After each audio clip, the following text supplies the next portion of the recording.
안녕하십니까? 염블리의 비밀노트 시작합니다. 이베스트 투자증권 염성환 이사님 나오셨습니다. 어서 오십시오. 네, 안녕하세요. 건강은 좀 어떻습니까? 많이 좋아졌습니다. 예. 예, 저 본의 아니게 코로나에 좀 걸려가지고, 근데 그냥 감기 같더라고요. 네. 감기고 지금은 그래도 이번 주 들어와서 가장 좀 컨디션이 좋은 날인 것 같습니다. 다행입니다. 네. 뭐 한 주 쉬었으니까 더 힘차게 네, 네. 달려야 하겠습니다. 예. 먼저 공지 말씀 전해드리겠습니다. 염블리의 비밀노트 1주년을 맞아서 구독자들께 감사드리는 이벤트를 마련했습니다. 1년이 52주인 만큼 52명에게 부의 설계 책을 드리고 또 다른 52명을 선정해서 커피와 케이크를 드리도록 하겠습니다. 자세한 응모 요령은 화면을 참고하시면 되겠습니다.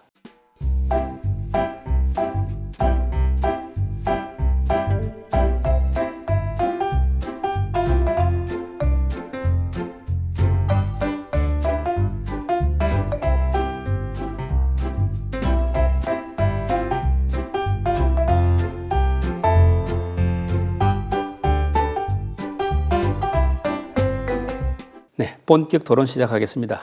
먼저 이번 주 증시 주요 이슈들부터 한번 정리해 보시죠. 주간 기준으로는 어쨌든 이제 양시장 모두 좀 강세 보이면서 좀 견조하게 마감을 했는데, 뭐 주초반은 많은 분들이 아시다시피 갑자기 그 중국 선전시 이제 봉쇄령이 떨어져 버렸잖아요. 그래서 그날 오전부터 중국 소비주가 막 폭락을 하고 또 반도체 기업들까지 악영향을 받으면서 주초반에는 뭐 특히 코스닥 중심으로 많이 좀 흘러내리는 또 모습이 나왔었고, 또 그런 것이 좀 빌미가 됐을지도 모르겠지만 외국인들이 뭐 하루에 6천억씩 막 팔아버리더라고요. 그래서 뭐 월화 이틀간 1조 2천억에 달하는 대규모 프로그램 매도를 동반한 그 공격적인 매도가 나오면서 증시가 많이 흔들렸고, 또 이슈 중에 하나가 홍콩 증시가 엄청나게 빠졌잖아요. 네. 뭐 하루에 뭐 거의 10% 가까이 뭐 빠질 정도로 굉장한 좀 충격을 좀 받으면서 국내 증시까지 같이 좀 힘들게 좀 만들었는데, 다만 이제 수요일부터 이제 반전이 나왔죠. 수요일 날 이제 중국 홍콩 증시가 갑자기 오후장에 급등했고, 그때 이제 류호 부총리의 긍정적인 또 멘트가 시장 살리겠다. 네, 맞아요. 예. 그러면서 갑자기 우리나라 증시도 같이 올라버리는 현상이 나왔고, 또 그날 이제 그 다음날 새벽에 FOMC에서 또 사실은 굉장한 매파였죠. 근데도 시장은 좋게 해석을 오히려 하면서 미국 증시가 거의 뭐 나스닥이 한 3% 가까이 급등을 하면서 이제 목요일 날 같은 경우 우리나라 증시도 굉장히 좀 좋은 흐름으로 이렇게 마감이 좀 됐던 것 같습니다. 그리고 무엇보다 좀 고무적인 게 그동안 증시에서 가장 좀 부담 중에 하나가 환율이잖아요. 네. 원달러 환율이 1244원에서 1214원까지 이제 급락을 해버렸습니다. 이게 순식간에 빠져버린 거죠. 그래서 환율이 또 안정감을 찾은 거. 그래서 이번 주 초반에는 굉장히 이제 여러 악재들, 그러니까 새로운 악재인 중국 악재가 더해지면서 불안감을 줬지만 그게 생각보다 좀 빨리 해소가 되면서 어쨌든 이번 주 후반에는 좀 좋은 분위기로 마감이 됐다라고 보시면 좋을 것 같습니다. 네. 이제 한 가지씩 짚어보면은 이제 FOMC 이야기인데, 뭐 금리 0.25%포인트 올리고 올해 6차례 인상을 예고하지 않았습니까? 네. 전체적으로 시장에서는 뭐 무난하게 받아들인 것 같습니다. 요새 뭐 이 단어가 되게 유행하더라고요. 그 빼따꿈뿔이라고. 예. 그 프랑스어로 선반영, 네. 선반영이라고 하던데, 그러니까 역시 이번 FOMC도 막상 사실은 내용 보면 엄청난 긴축이거든요. 그렇죠. 예. 근데 시장은 이제 그거죠. 이미 다 뭐 반영했다. 1월에 이미 나스닥이 20% 가까이 급락을 하다 보니까 이거 뭐 아주 놀랄 건 아니다. 이렇게 또 반응을 했던 것 같고, 그리고 그 문구가 이제 나와 있는데 에너지 가격 상승 때문에 물가 상승에 광범위하게 노출이 돼 있다. 그래서 금리를 올렸다. 이렇게 좀 얘기가 돼 있고, 또 새롭게 추가된 게 이제 우크라이나 침공 때문에 미국 경제에 좀 불확실성이 좀 생겼다. 이런 문구가 좀 추가가 됐습니다. 그래서 그런 좀 내용으로 일단 이번에 그 연준 의장이 좀 발언이 좀 있었는데, 앞으로 6번 더 올린다고 이제 언급이 나왔고, 그럼 매 이제 회마다 지금 계속 이제 올릴 가능성이 높아져요. FOMC 할 때마다 네. 올린다는 뜻이죠. 그리고 그러면 이제 목표치가 1.9% 정도 되거든요. 그래서 네. 연말 금리 목표는 1.9%인데 이걸 여러분들이 그렇다고 너무 이걸 무조건 올리겠다 이렇게 생각하시면 안 되고, 상황이 바뀌면 또 안 올릴 수도 있어요. 사실 연준이라는 게 또 상황 봐가면서 하는 거기 때문에. 근데 경로는 정해졌다. 어쨌든 6번 올리고, GDP 성장률을 낮췄습니다. 4%에서 2.8%로 하향 조정했고, 물가 전망치는 반대로 올렸습니다. 2.6에서 4.3%로. 근데 이제 여기서 시장이 좀 약간 환호했던 건, 그래도 23년도 내는 물가 전망치가 물론 아주 낮은 건 아닌데 2.7%로 좀 2022년보다는 낮아졌어요. 그러니까 그래서 물가는 그래도 잡힐 수 있겠구나. 요런 또 이제 전망들이 나오면서 시장이 조금 좀 환호를 했던 것 같습니다. 어쨌든 연준 의장의 좀 경기에 대한 자신감 표현. 다만 물가는 어쨌든 확실히 잡겠다. 여기에 시장 참가자들은 이제 불확실성 해소로 받아들이면서 증시가 좀 리바운딩 한 게 아닌가 이렇게 좀 보이십니다. 이제 그런데 이제 우크라이나 전쟁이 있고 하니까 뭐 에너지 가격을 비롯한 원자재 가격은 여전히 좀 뭐 네. 강세라고 봐야 되지 않습니까?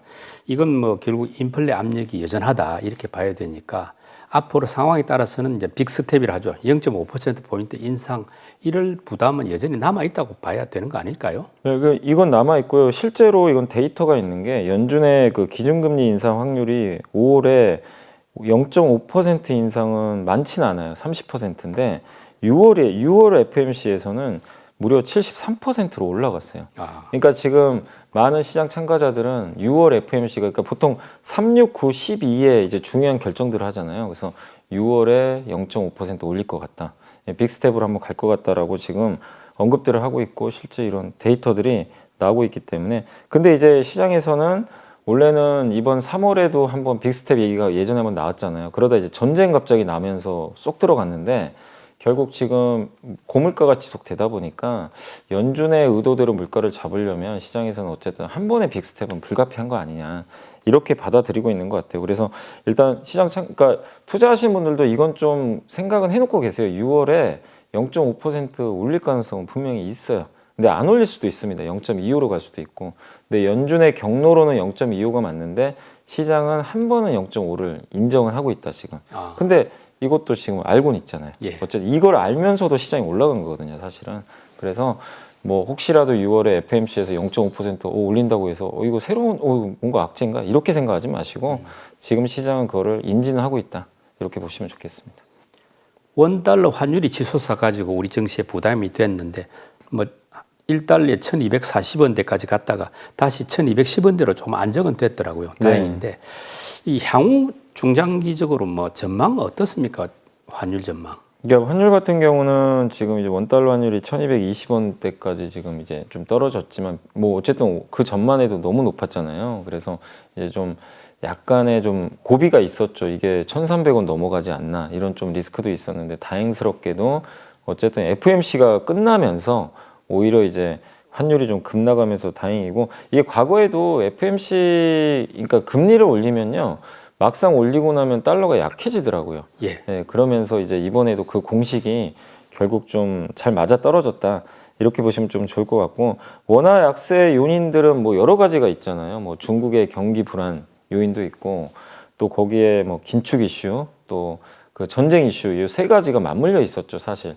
근데 전쟁만 끝난 건 아닌데 이 긴축과 중국의 경기에 대한 부분들은 이번 주 들어와서 조금씩 후반부로 갈수록 많이 완화됐어요. 그러니까 어쨌든 긴축은 시작됐지만 미리 선반영 다 해버렸고 경로가 나왔고 뭐 이 이상 뭐 금리 인상 안 한다고 가정하면 더 이상 뭐 긴축에 대해서 우리가 걱정할 게 있겠냐 이렇게 좀 보는 것 같고 또 중국의 경기 하강도 뭐 오미크론 확진자 때문에 봉쇄령까지 내려졌지만 어쨌든 봉쇄령이 좀 완화되기 시작했고요. 거기다가 지금 중국 정부 류오 부총리도 공격적으로 뭐 이렇게 경기 부양하겠다는 멘트를 했기 때문에 이런 이제 두 가지 악재 요인들이 조금씩 해소가 되는 것 같아요. 그래서 전쟁 리스크만 빼고는 환율에 좀 부담이 됐던 요소들이 좀 약간 완화되다 보니까 환율이 이제 1,200원 다시 초반대로 좀 내려서는 그런 모습이 좀 나온 것 같습니다. 다만 이제 이게 우리나라 원달러 환율이 어쨌든 1,200원 밑으로 내려가서 급격하게 좀 더 내려오려면 결국 저는 이 원자재 가격이 좀 떨어져야 될 것 같아요. 왜 이렇게 환율이 변동성이 크냐면 우리나라 수출은 너무 잘 되는데 여전히 문제는 지금 그 원자재 가격이 올라가니까 기업들의 마진이 줄 수밖에 없잖아요. 그렇죠. 수입 단가 때문에. 수입 물가가 네, 오르죠. 맞아요. 그럼 이건 당연히 환율이 안 좋거든요. 근데 원자재 가격이 당연히 떨어져 주면 당연히 그건 마진이 다시 확대가 되니까 환율에 되게 좋을 수밖에 없습니다. 그래서 결국 이제 남은 퍼즐은 원자재 가격이 언제쯤 안정되니 이건 뭐 누구도 알 수는 없지만 이것만 좀 안정화된다면 저는 환율은 좀 더 레벨 다운 할 수 있다. 그래서 1,200원 초반에선 좀 당분간 횡보하다가 그 원자재 가격 변동을 보고 나서 다시 방향을 잡지 않을까 이렇게 좀 예상을 하고 있습니다. 그러니까 국내 증시의 외국인 비중이 31.86% 그래가지고 6년 만에 최저치다 이런 뉴스가 있더라고요. 네. 그 말은 이제 외국인들 그동안 많이 비워놨으니까 좀 매도세가 조금 완화되지도 않을까 이런 기대감이 있는데 어떻게 보십니까? 그러니까 진짜 외국인 매도는 그 애널리스트 분도 이런 보고서 썼더라고요. 정말 이게 판단하기 어렵다고. 왜 이렇게 팔았을까? 왜냐하면 공식이 안 맞는데요. 거의 뭐 위기 상황일 네, 때 맞아요. 예. 하고 비슷하다 이러더라고요. 근데 그렇다고 우리나라에 뭐 큰 위기가 생긴 것도 아니고 금융위기도 아니거든요, 사실은. 근데 네. 물론 이제 위기가 없다고 볼 수도 없지만 근데도 위기급에 준하는 매도가 어마어마하게 쏟아졌잖아요. 거의 3주 만에 거의 6조를 팔았으니까. 그러니까요. 예. 그럼 뭐 이건 진짜 역대급 매도가 나온 건데 근데 보니까 프로그램 매도로 파는 거 보면 우리나라 시장을 다 팔아버린 거예요. 한마디로 우리나라 시장에 대해서 집중적으로 이제 매도 공세를 펼쳤던 건데 뭐 매도 이유는 여러 가지가 있을 거예요. 그러니까 뭐 앞서 설명드린 대로 환율과 비슷하게 뭐 전쟁 리스크, 뭐 고유가, 거기에 긴축 부담, 그리고 저는 좀 그 결정적이었던 게 홍콩의 좀 불안정성, 홍콩 증시가 너무 요동을 쳤잖아요. 근데 과거에도 보면 홍콩 H 증시 지수 흐름하고 우리나라 지수가 연동되는 경우가 좀 있었어요. 그러니까 홍콩 증시가 좀 급락을 하면 외국인들이 같이 파는 경향들이 과거에도 있긴 있었거든요.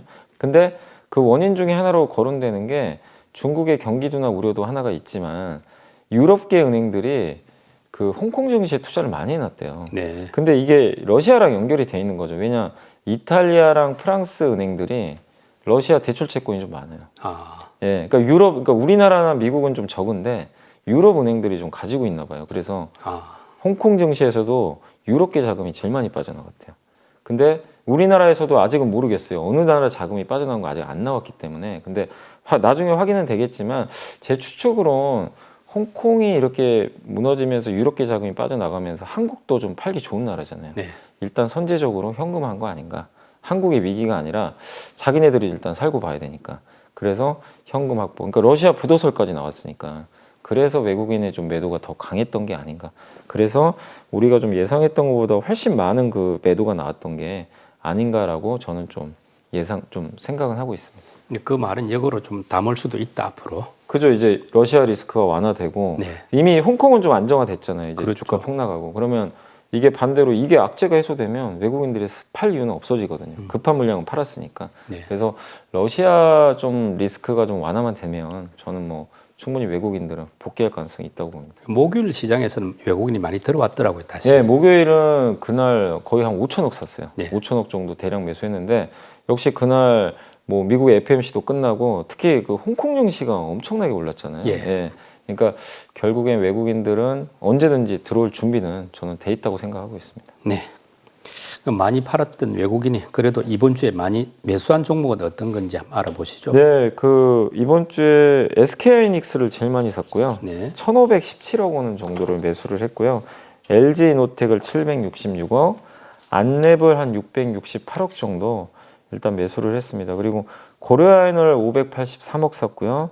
카카오를 528억, 그리고 삼성 엔지니어링을 502억, 대한항공을 417억, 현대중공업을 404억, 그리고 카카오뱅크를 371억 순매수했습니다. 그리고 마지막으로 SD 바이오센서를 348억 정도 순매수했는데 역시 외국인들은 삼성전자는 오히려 팔았고 하이닉스에 굉장히 집중하더라고요. 그래서 메모리 반도체를 좀 굉장히 좋게 보는 것 같고 여기서도 역시 뭐 고려안이라든가 현대중공업 같은 일부 원자재 수혜주더라고. 그다음에 안랩을 샀던 것도 좀 굉장히 좀 이례적인 좀 현상이었던 것 같습니다. 그러니까 외국인들이 보면은 요즘에 공매도를 많이 하지 않습니까? 근데 굉장히 하락해가지고 주가들이 낮은데도 공매도가 많은 이유가 뭔가요? 그러니까 외국인들이 이렇게 공매도를 하는 이유는 뭐 사실 LG에너지솔루션 영향이 좀 커요. LG에너지솔루션 공매도가 좀 제일 많았는데 뭐 아시겠지만 코스피 200에 일단 편입이 된 그 영향이 좀 일부 있었고 그 다음에 이제 외국인들 입장에서는 이번 주 중반까지만 하더라도 모든 상황이 다 안 좋았잖아요. 거기 중국 이슈까지 터지니까 매도하기 너무 좋은 환경이죠. 이게 어쨌든 핑계거리가 있어야 뭐 매도를 할 수가 있으니까 그럼 공매도를 했을 때 수익을 올릴 수가 있다는 거죠. 그리고 헤지펀드 뭐 한국을 놀이터라고 많이들 얘기하잖아요. 헤지펀드들은 롱숏 전략을 많이 하는데 이 숏을 많이 치는 거죠. 한국 좀 불안해지겠는데 환율도 올라가고 그래서 아마 그런 약간 투기성 자금까지 좀 가미가 돼가지고 이 공매도를 좀 한 게 아닌가 저는 이렇게 좀 보여지는데 어쨌든 우리나라 대표 기업들 보면은 공매도 잔고가 그 당시에 이번 주 초에 굉장히 좀 급격하게 늘어나는 그런 현상들이 좀 많이 나왔던 걸 봐서는 그런 좀 부분들이 좀 작용하지 않았나. 그리고 우리나라는 어쨌든 공매도 하긴 또 굉장히 유동성이 좀 풍부한 국가잖아요. 그래서 외국인들이 유독 좀 한국 좀 그 위기 상황에서는 한국 증시에 대한 공매도를 늘리는 경향들이 많은데 이거는 이번만 그런 게 아니라 뭐 과거에도 여러 번 반복됐기 때문에 이번이라고 해서 특이하진 않고 다만 이번이 좀 달랐던 건 유독 LG 에너지 솔루션이 많았다. 근데 그거는 코스피 100 편입돼서 좀 그런 거 아닌가 이렇게 생각을 하고 있습니다. 우리 증시가 뭐 주가가 올라가면은 그 공매도 많이 했던 외국인들 손해가 크겠네요. 굉장히 커지고 그렇게 되면은 증시가 만약에 그러니까 이런 거죠. 어떤 이제 외부 변수가 바뀌어서 호재가 생겨서 외국인들이 사야 될 분위기로 바뀌면 공매도는 일단 이제 또 리스크 관리를 할 때는 그냥 막 사버리거든요. 그러면 지수가 예를 들면 2,800 갈 게 3,000 갈 수도 있어요. 그러니까 오버스팅이 나오는 거죠. 네, 그래서 공매도가 만약에 이제 쇼커버링만 들어온다면 뭐 강한 반등도 기대할 수는 있습니다. 이번 주에 기관들이 많이 매수한 종목도 한번 살펴보시죠. 네, 가장 많이 산 건 이제 LG 에너지 솔루션을 1,610억 정도 샀고요. 네이버를 1,191억 샀고, LG화학을 853억 샀고요. 삼성 SDI를 853억, 카카오를 749억, LNF를 529억, 그리고 셀트리온은 513억 샀습니다. 삼성전자를 457억 샀고요. 카카오뱅크를 388억 샀고, 에코프로비엠을 315억 샀습니다. 그러니까 이번 주 기관들의 특징은 좀 낙폭이 정말 컸던 그 2차 전지 있잖아요. 2차 전지 소재, 셀 이쪽 섹터를 거의 그냥 다 담아가는 그런 모습이 나왔고 또 인터넷 플랫폼 기업 2개, 네이버, 카카오. 그러니까 한마디로 기관들은 그 낙폭과대 성장주 있잖아요. 이쪽에 좀 집중적으로 이번 주는 들어왔다라고 보시면 되겠습니다. 그리고 이번 주 개인들이 많이 매수한 종목은 어떤 쪽입니까? 네, 이번 주에 이제 개인 투자들이 많이 산 거는 LG 에너지 솔루션입니다. 기관하고 똑같은데 3,151억을 샀고요. 삼성전자를 1,797억 정도 매수했고 아모레퍼시픽을 1,174억 샀고요. 현대차를 914억 순매수했습니다. 그리고 두산중공업을 708억, LNF를 603억, LG생활건강을 550억 샀고요. 호텔신라를 550억, 한정기술을 327억, LG화학을 326억 샀습니다. 역시 그 개인 투자분들은 많이 빠진 기업들을 좀 주로 샀는데 역시 삼성전자 여전히 많이 사시고 있고 중국 소비주가 좀 안 좋았는데 아모레퍼시픽이 폭락하다 보니까 좀 많이 샀습니다. 그리고 좀 특이한 게 그 원자력 발전주를 좀 굉장히 이번 주에 많이 샀더라고요. 두산중공업, 한정기술. 그래서 정부 정책에 좀 기대감으로 원전주를 샀던 게 좀 특징적인 것 같습니다. 이번 주에 많이 오른 업종도 궁금한데요. 어떤 쪽이었습니까? 네, 이번 주에 이제 가장 많이 오른 거는 그 건설 중소형주 플러스 8% 올랐고요. 로봇 관련주가 6.9%, 증강현실 AR이라고 그러죠. 플러스 6% 올랐고요. 인터넷 대표주가 4.8% 올랐습니다. 보안업종이 4.6% 올랐고요. 메타버스가 4.5%, 그리고 항공주가 4%, 그 다음에 인쇄 회로기판이라고 그러죠. PCB 업종이 3.9%, 의료기기가 3.6% 올랐고요. 아이폰 관련주가 3.4% 정도 상승을 했습니다. 이번 주에 그러니까 많이 오른 기업들의 특징을 말씀드리면 어쨌든 이제 건설주는 누가 봐도 정부 정책에 굉장히 강한 수혜주다 보니까 대형주가 그 전에 올랐는데 이번 주는 좀 중소형 건설사가 많이 오른 게 특징적이고 그 다음에 제가 아까 로봇하고 뭐 AR 그 다음에 메타버스 얘기했잖아요. 이게 올랐던 이유는 삼성전자 때문에. 주총에서 나왔죠. 맞아요. 예, 삼성전자 주총에서 로봇 메타버스를 이제 꺼내 들다 보니까 관련 섹터가 역시 좀 올랐고 그리고 인터넷 대표주도 정부 규제 완화 기대감이 좀 있는 것 같더라고요. 그래서 네이버, 카카오가 좀 모처럼 시장보다 좀 강한 상승을 보였던 것 같습니다. 그 개인들이 아까 원전주 많이 담았다고 했는데 이번 주에는 좀 주춤했지 않습니까? 네. 앞으로 어떨까요, 분위기가? 원자력 발전주는 저는 중장기적으로는 괜찮을 것 같아요. 이건 왜냐하면 이런 에너지 정책과 관련된 거는 정부가 결정권이 있잖아요. 네. 그러니까 탈원전 정책이 끝났다는 것만으로도 원전주 투자 심리에는 긍정적인데 다만 이제 저는 말씀드리고 싶은 게 원전주가 정책적으로는 좋은데 이게 아직은 실적이 안 보여요. 그러니까 숫자가 안 나오는 업종이에요. 그러니까 스토리만 가지고 가야 돼요.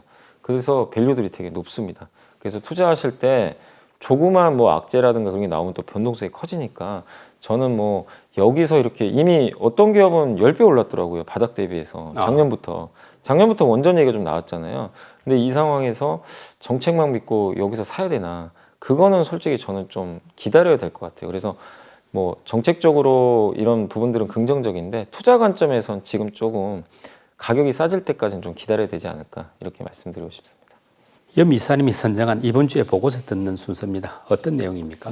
이번에 이제 소개해드릴 보고서는 저희 당사 이베스트 투자증권의 그 김세련 연구원님이 제목이 이제 윤택한 세상입니다. 이제 윤석열 이제 대통령 당선인을 이제 빗대서 선택했다 이런 이제 제목으로 알아주시면 좋겠고 건설업종에 이제 관련된 건데 이제 건설사들이 대형사들이 정부 규제가 그동안 심했잖아요. 그래서 돈은 잘 버는데 주가가 못 올라갔었어요. 그래서 뭐 퍼도 막 4배, 5배 머물러 있었고 아무도 관심도 잘 안 가졌죠. 돈은 버는데 이런 정부 규제 하에서 무슨 뭐 성장이 나오겠냐. 그래서 평가 절하를 좀 받았기 때문에 주가가 그동안 부진했습니다. 근데 작년부터 좀 올랐잖아요. 이제 작년부터 정부 정책이 바뀌기 시작하면서 이제 주택 공급 늘어나는구나.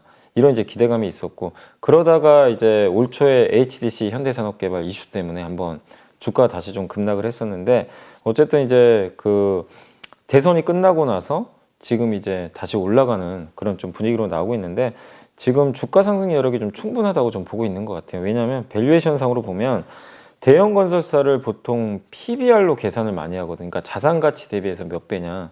그래서 옛날에 가장 호황기 때가 언제냐면요. PBR을 1.6배까지 받은 적이 있대요. 그때가 중동 플랜트 발주 호황기 때. 중동 플랜트는 대부분 좀 밸류를 높게 줘요.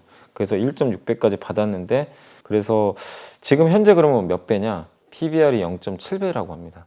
그러면 이제 윤석열 당선인의 공약을 보면 건설주에 되게 우호적인 공약들이 많잖아요. 뭐 분양가 상한제도 민간 쪽은 좀 이제 완화하겠다 이런 얘기도 있고 재건축, 재개발 또 완화시키고 세금도 좀 완화시키는 쪽이고 거기다가 250만 호 공급을 하는데 이 중에 200만 원을 민간 쪽으로 하겠다는 공약인데 이거는 대형 건설사한테 되게 유리한 공약들이 많거든요.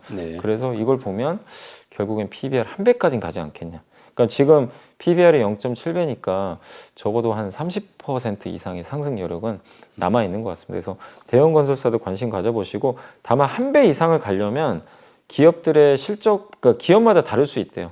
1배까지는 다 갈 수 있는데 그 이상 가는 거는 이제 기업들의 자체적인 영업 능력에 달려 있다. 그래서 1배 이후로는 여러분들이 한번 기업별로 고민해 보시고 그 다음에 건자재도 좋게 보고 있어요. 왜냐하면 이제 착공 사이클이 시작이 되면 같이 가겠죠. 네, 물량이 무조건 늘어나니까. 그래서 물량 성장만으로도 업사이드가 많이 있다고 하니까 건자재도 한번 주목해 보시면 좋겠습니다. 어쨌든 건설 건자재 한번 뭐 굉장히 좋은 내용들이 많이 담겨져 있으니까 한번 여러분들이 그 주목을 해보시고 뭐 대형 건설사 위주로 한번 투자해 보시는 것도 한번 고민해 보시면 좋을 것 같습니다.